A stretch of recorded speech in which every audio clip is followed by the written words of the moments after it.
Hi friends, నీళ్ళల్లో పూర్తిగా దాగి ఉన్న ఒక గ్లైంట్ జంతువు చివరిలో కనిపించే పెద్ద ముసలి చూస్తే షాక్ అవుతారండి. ఎస్వి జూ పార్క్ సంబంధించి మనం ఈ రోజు వీడియో పార్ట్ 3 అయితే అప్లోడ్ చేశానండి. ఆల్రెడీ పార్ట్ 1 పార్ట్ 2 ఆల్రెడీ పెట్టాను. ముందుగా మనం అందమైన జింకలు అయితే చూసామండి. ఆ తరువాత కొండ చిలువలు కనిపించాయండి. అవి రెండున్నా గానీ అందరినీ ఆశ్చర్యపరిచాయి. బ్యాటరీ కారులో కొంచెం ముందుకు వెళ్ళగానే ఒక పెద్ద సర్ప్రైజ్ అయితే కనిపించింది. అదేదో కాదండి, హిపోపోటమస్ మొత్తం నీళ్ళలోనే మునిగి ఉంది. బయటకు అయితే కనిపించలేదు.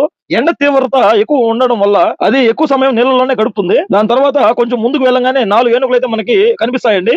ఒక 2 పెద్ద ఏనుగులు, ఒక మీడియం సైజ్ ఏనుగు, మరొక చిన్న ఏనుగు అయితే కలిసి ఫ్యామిలీగా కనిపించాయి. జర్నీ క్లైమాక్స్ కి చేరంగానే ముందుగా మనకి ఒక చిన్న ముసలి అయితే కనిపించిందండి.